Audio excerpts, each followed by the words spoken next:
Welcome back, once again adventurers, to Let's Play ChäoS Head. In the last episode, Takumi Nishijo walked down the train track alone, without anyone else to help him, intent on reaching Genichi Narose and destroying Noatu once and for all. Unfortunately, Narose isn't going to make things any easier than they already have been. That isn't to say anything's been easy. But, yeah, suffice to say the true test begins here. And, right off the bat, Genichi has thrown a bit of a wrench in Takumi's path. Something that Takumi knows all too well. Because, unfortunately, Takumi has to get past a horde of real-booted Seira Orgels. That's right, ladies and gentlemen, Genichi Narose has taken Takumi's pet delusion and turned it into a weapon that he can use against him. And while Takumi has defenses in the form of his own D-sword, which is capable of pretty much melting anything it comes into contact with, he is still sadly outnumbered, and unfortunately a few of the Seiras managed to get quite a few glancing hits in. One of them even managed to crush Takumi's right hand, which is rather unfortunate because Takumi cannot use his gigalomaniac powers to heal himself whatsoever. No delusion's going to get him out of this one, I'm afraid. And even if he were able to do that, the negative consequences for doing so would actually lead him to the same condition as his original self, Shogun. The time dilations would have very negative consequences indeed. So, yeah, not looking too good. My limp right hand, if I moved it even a little bit, agony would reverberate up to my brain. So we're starting off with a very crippling handicap. I ignored it and swung my D-sword. Unfortunately, Takumi is right-handed, so this probably isn't going to be too effective. Oh, then again, D-sword. Cleanly severing the middle bat pressing in on me. Pain made a howling sound leak from my mouth. I dove within reach of the Seira in front of me. I pressed my D-sword to her torso. I swung it all the way through.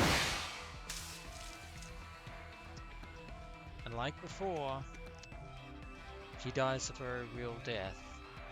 No particles and light with what happened with Nanami back at the container house. Because unlike regular delusions,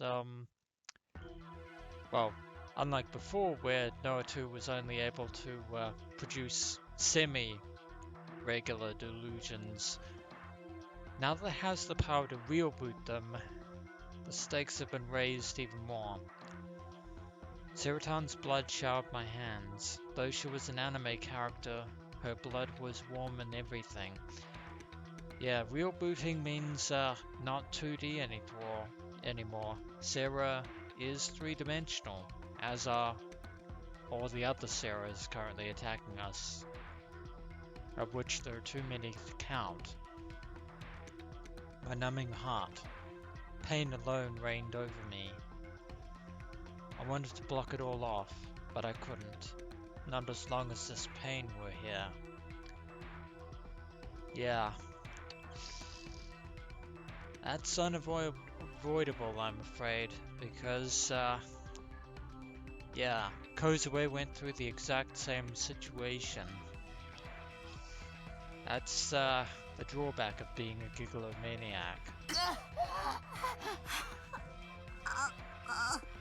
Of course, the only way that you could actually work through the pain is if you had an incredibly high pain threshold to begin with. That would alleviate it a bit, but not in Takumi's case. Guts of blood overflowed from my crushed left hand. I thought it was his right hand. I'm pretty sure it was his right hand. It was hard for my right hand to hold my D-sword too. Pain strong enough to make me faint rang out from inside my bones. Yeah, and we still haven't reached Nozomi headquarters. Before I knew it, I'd gone sweaty all over. Drops of it entered my eyes, making them sting. My fogging vision, the Seiras closing in on me. Far too many to deal with. Like a deep reverberation, their delighted laughing voices made my eardrums shiver. With these wounds, I might not be able to live for more than a few hours. Can't block them all. That thought occurred to me suddenly, but I didn't especially mind. I was a delusionary existence anyway. And yet, you were as real-booted as the Seira Orgels in front of you, with your own will and consciousness. The kind of existence that would probably disappear on the morrow. I didn't care how much I got hurt. Well, you should, considering that if you're hurt even more, you won't be able to save Rimi from Genichi, let alone stop Noah too.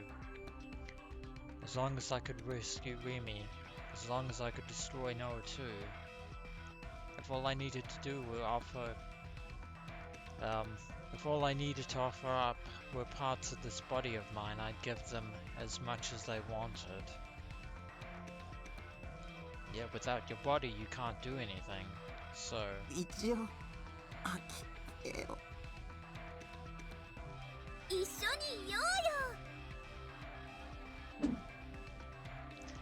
A metal bat attacked me yet again. I thought I would avoid it, but pain and exhaustion should load my reactions. I took it right in the temple. There came the sensation of its enormous studs sinking into my skull. The world shook. I blacked out. It had already been dark enough, but I'd lost the ability to see anything whatsoever. And lo and behold, we also have to suffer through a concussion. Great. I tripped and fell. As I fell, I used my right hand, resonant with pain, to make sure my D-sword was still there. I clenched my crushed left hand in an effort to push myself back up. My exposed bones hit the earth. A crack like an electric shock rang through me. I momentarily passed out, but soon revived. My sight returned. My body was rising. The bottom of my feet got a hold of the ground. And still the onslaught of smiling, laughing, perky Seiras is still there. Using the centrifugal force of having been knocked with such momentum, I charged right into the midst of the Seiras, swinging my right hand. Down goes another. My bones creaked. Fresh blood spurted from the Seiras. The stench of blood reached my nose. My own blood, or Seira's, I no longer knew. They mingled together. I knew I was covered in blood. My fogging vision went red. And, still it never ends.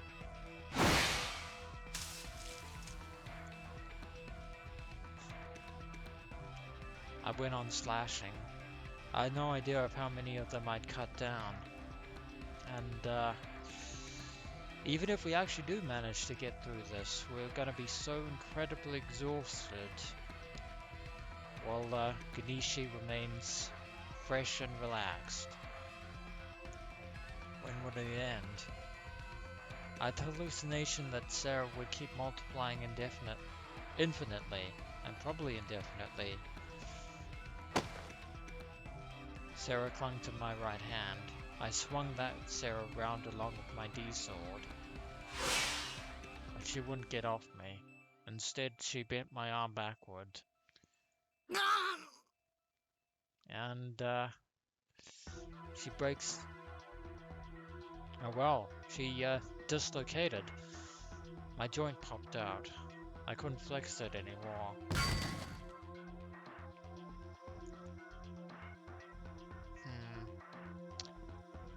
Maybe probably a good time... Well, it's already too late to, have Senna help us. Probably would have been nice. But, everyone else is with all the other survivors.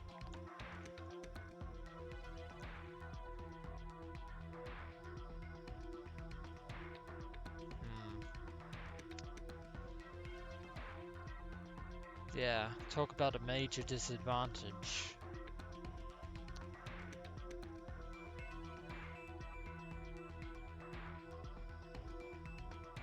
And, I dropped my D-sword. There we go. Bit of a delay there, unfortunately. Nausea surged up. I broke out coughing. The taste of blood spread through my mouth. My broken ribs may have damaged my insides.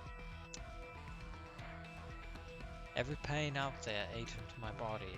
I was going out of my mind. I prayed. I couldn't keep myself from praying. I wanted to be released. I knew it to be impossible, and so this prayer was akin to a little charm for luck.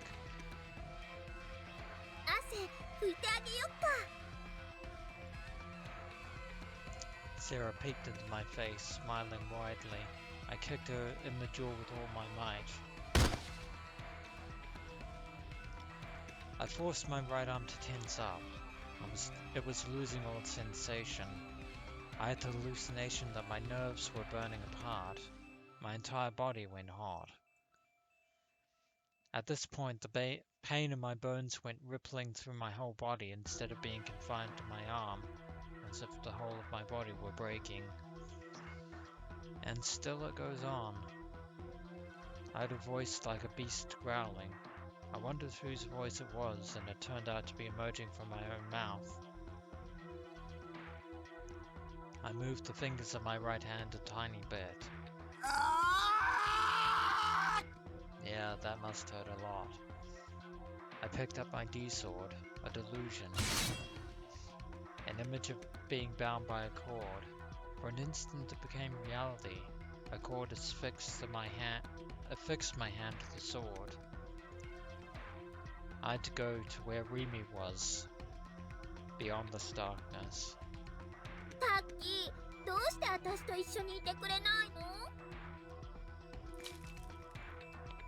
I spat out the blood stopped in my mouth. Around me were piles of Seira corpses lying prone. Other Seiras rushed towards me, kicking them. Ripples went through the pools of blood on the ground. And to answer your question there, you are a rebooted, delusionary waifu character. Not that that actually answers it too satisfactorily, unfortunately. I slowly shook my head.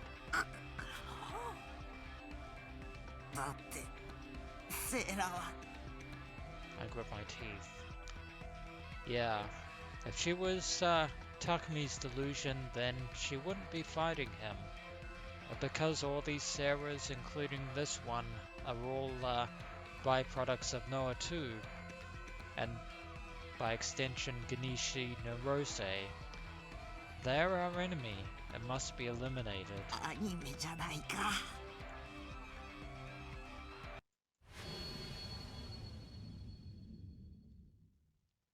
A split second after, all the Seiras instantaneously turned two-dimensional. Those standing became life-size cardboard cutouts. The corpses lying down became body pillow covers. They had returned to their original dwelling, the second dimension, and they were no longer moving. Huh. Looks like Takumi's fantasies were able to overcome the delusions of Noah too. チリはチリに帰らなきゃ。 Let's just hope they stay that way before something else happens. 僕も後で行くよ。 I lowered my head for just a little bit, as though holding a moment of silence for them and their wreckage. In a corner of my head, I thought to myself that body pillow covers with Seira looking all bloody and gore on them definitely wouldn't sell too well. Even now I was on the verge of passing out, but I bit my lip hard and withstood it. That was one victory there, but a very Pyrrhic victory. And I resumed walking down the dark tunnel. We still have a long way to go, and already we're way behind.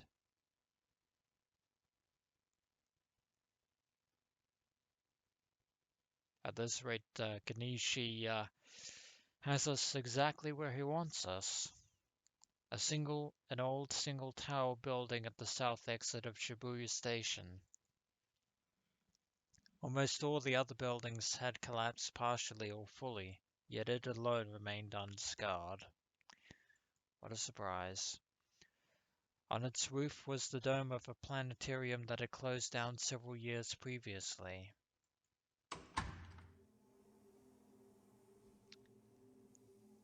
My breath weak, I climbed the empty stairs to the top floor, went through the deathly silent lobby to enter the planetarium interior, and caught my breath at the giant device that flew into my sight. Lo and behold, we have finally reached a terrible mechanism known as Noah 2. That is going to bring an end to this episode of Let's Play ChäoS Head, and when we return,